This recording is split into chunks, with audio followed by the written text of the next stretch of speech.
So first of all, Camille, thank you so much for your time today and Of course. congratulations on Silent Night. I loved the movie. So first I'm I just putting the wanted heating on. Just keeping my heating on. no worries.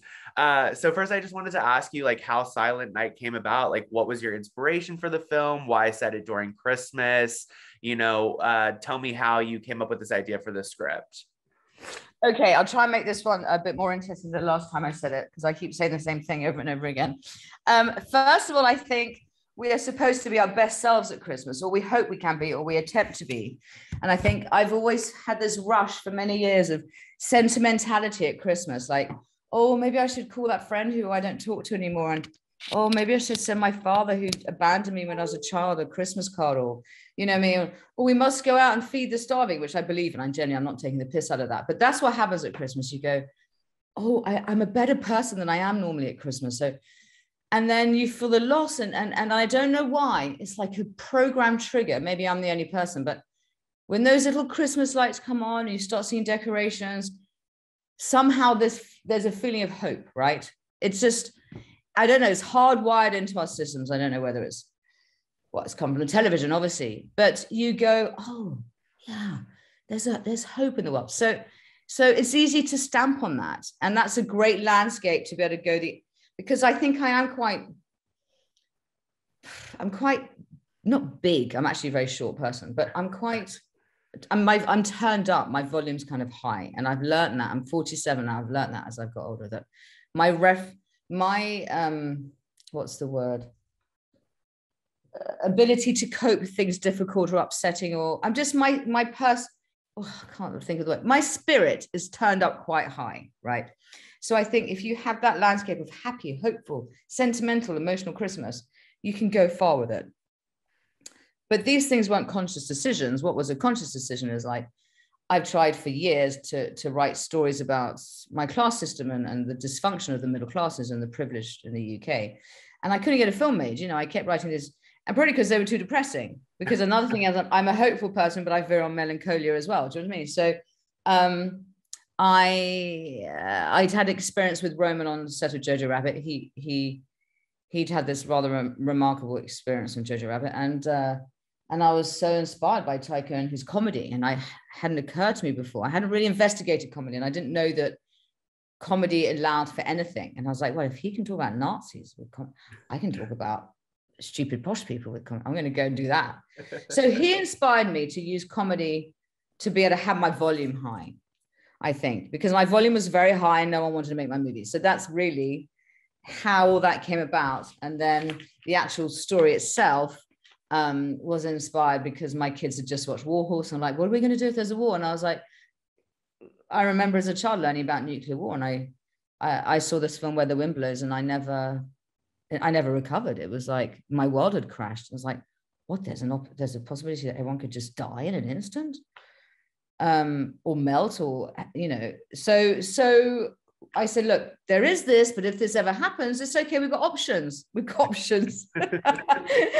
And they were like, we're not taking a pill. I was like, I'm just saying there are options, Yeah. And that's what I liked about Silent Night so much is you balance comedy and drama so well, and like making fun of these absurd characters, but then also making the audience like really care about them despite all of their apparent flaws. And I was wondering, like, as a writer, like, how do you find that balance between comedy and drama? And then how does that translate into the way that you like shoot the film? Well, I think it's difficult because I think the tone is me. Like I can see you have character just from what's behind you on your wall. And I can see you have thoughtful character. And I think the tone is kind of what I'm like. But I think on this film with this script, because like I said, it wasn't my first script. I've written many, many other scripts.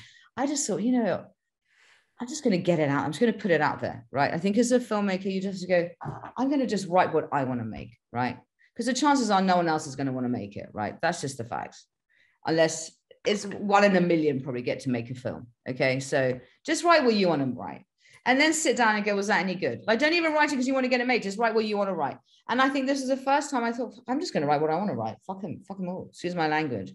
Because I was going to make it. I was going to try and make it for no money. And then actually it was good. I thought, But I thought, wow, this is wacky. This is out there. And thank God for Matthew Vaughn, who's courageous. That I said to my husband, I'm going to take to Matthew Vaughn and maybe he'll help me. He was like, it's not Matthew's kind of movie. And he admired the courage in it. And that was very, very unusual. Am I answering the question? Oh, on the set. How did I think about the tones you're saying? Yeah, like the varying tones. I think just put on the screen what you know. Put down on paper who you are, what you know, and embrace it, because there's too much similar material out there. And I'm not saying everyone's different and we're not the same, but I think the difference is this is the first time I thought, sod it, I'm going to write exactly what I want to write. And not worry that it was too much or too little or too tempered or too boring or too silly or too ludicrous. So that's the only advice I can say, because that stuff was just me, I feel like, and an amazing cast and amazing filmmakers. We found like-minded people. Yeah, I mean, speaking of the amazing cast, I was wondering, I mean, first of all, you got Keira Knightley to do a non-period piece, which I was like, yeah, amazing, because I love Keira Knightley. And amazing. Then, I mean, so many amazing supporting players. How did all of that come together? How did you get this amazing crew together? Well, again, I have to be honest with Matthew Vaughn. I have to credit him here. He's very, very ambitious and very pushy, and he doesn't take no for an answer. Not that because we had a lot of people say no. I'm not saying like he forced anyone, but he was like, very early on the conversation, he was like, who do you want to be in this movie? And I was like, well, if we're parodying the working title, Love Actually type Richard Curtin's movie, well, we've got to have Keira Knightley have him. And he was like, oh, wow, yeah, that's an interesting idea. I was like, I've got to have Keira. Thinking not in a million years she'd say this. And he came back and said, yeah, Keira Knightley said yes, and I was like, well, I didn't say. I said Kira's read it and she wants to meet. And I was like, and it all started from that, because I think what Kira doesn't know, or maybe she does know, is I'd never met her before. She's quite a formidable human being. She's not just a brilliant actress. And when I say brilliant actress, she had range that I hadn't imagined she had. I mean, in fact, they all did. It was like opening a box of magical chocolates that all filled with caramel. There weren't any coffee flavor ones or orange flavor ones. No one likes the orange flavored chocolates. Well, anyway, I don't. And I was like, wow, it just kept giving. So I think a lot of people wanted to work with Keira, and a lot of people loved the script. And we were very, very, very careful about how we brought people on. And we talked and we spoke, and some people did tapes and some people didn't. But I had to make sure they understood the film. It wasn't just about the character. It was the message of the film. Were they all on board? That was it, really. Yeah, and I think also, Roman is just one of the standout characters for that. And, I was really wondering, because as your son, like, how do you balance directing him, and like, what kind of challenges does that present? Like directing your first full-length feature and having, your son, who was also so great in Jojo Rabbit, and like giving him this really meaty role. I think the only difficulty really might have been, I mean, there's difficulties with directing or doing anything in life, right? But I think what wasn't difficult for him is he felt confident, right? Because he had his mum and dad there. And I think even if he was ignoring us or just hanging out with people, I think he felt safe, as did his brothers, right? And that's one of the main reasons I cast my kids, is because it was a difficult subject matter. I knew it was going to be a fast shoot, a busy schedule, and I needed the kids, whoever playing those roles, to feel safe, which is why we brought Davida in as well, not just because she's talented. Then they were good. Then Roman's good. Then that's the other thing. He's very, very good at what he does. And I know that. And I didn't force him to become an actor. He wanted to become an actor, and he's worked incredibly hard. I mean, there's all the roles he hasn't got that people don't know about. He spent 2 years auditioning before he got Jojo, and he's done nothing but auditions since Jojo. And he's very hardworking. But the problem is, I was the one who used to help him learn his lines or make him learn his lines. And I was too busy to do that. So he'd come on set and be like, you haven't learned your lines? What the fuck? Why haven't you learned? Look around, there's lots of it. You should have learned your lines. That was the one difficulty. And I think I did worry that they wouldn't listen to me, that they wouldn't take direction.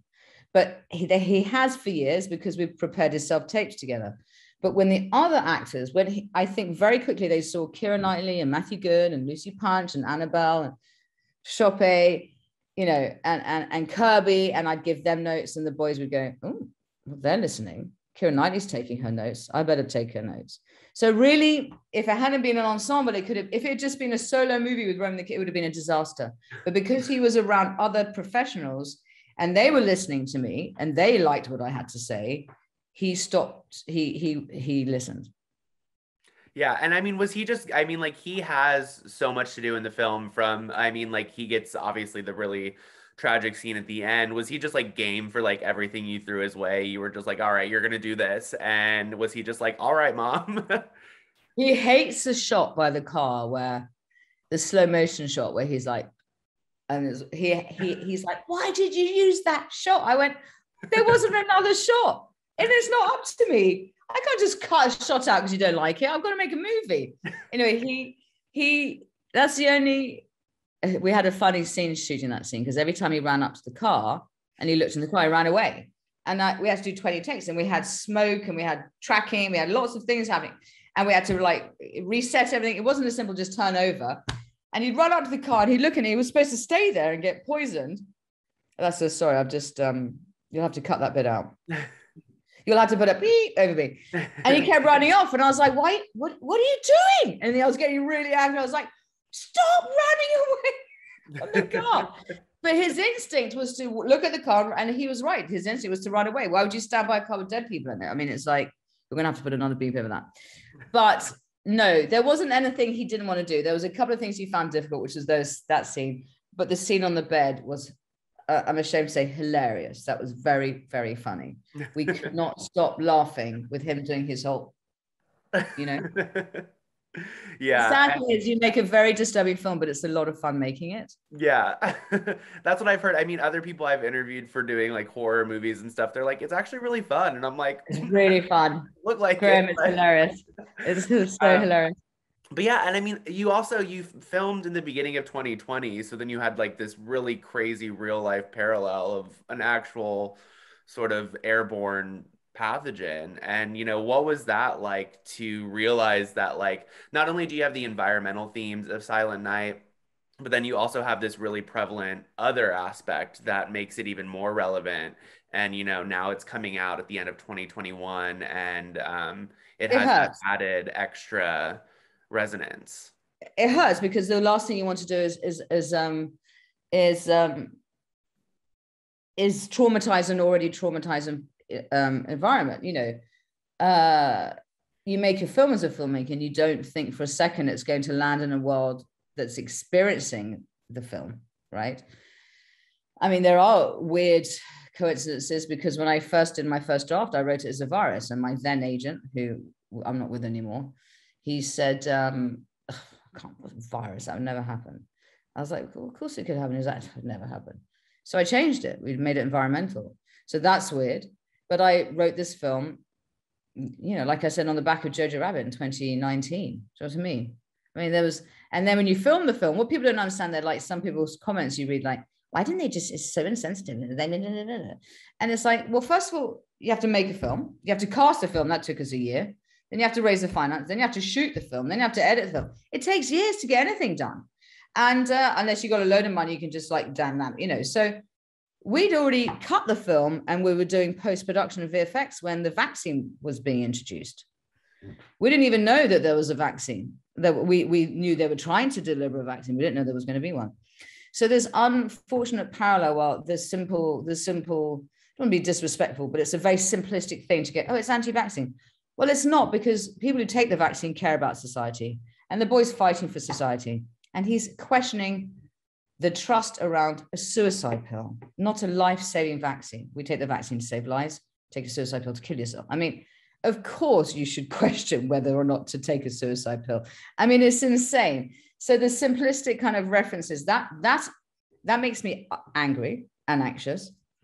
The landscape makes me sad and it hurts because I don't want to hurt people. So it's very, very unfortunate. But I think what is important is that I don't know how hard we have to be hit on the head with an environmental catastrophe, with a pandemic, for people to go, I'm going to wear a mask. I'm going to get a vaccine. I'm going to start taking care of the old person down the road who doesn't get to go to the supermarket. I'm going to start caring about the refugees in Europe. It's like, how hard do you have to suffer? How many people have to be killed for people to sit up and give a shit about each other? So that is the truth. And that is something we can't get away from. So sometimes I am in the belief, well, I don't care how difficult it is, you can't just sit down and have a cup of tea and pretend the world's okay. But I don't want to hurt people. I didn't intend to. Yeah. Well, I think, with the end of the film, and just the themes of family and being aware of life in general and the preciousness of it, it really came together really well. And, I just wanted to thank you for your time today. I really appreciate it. I'm really Oh. excited for the movie to be to be out in the world. But thank you so much.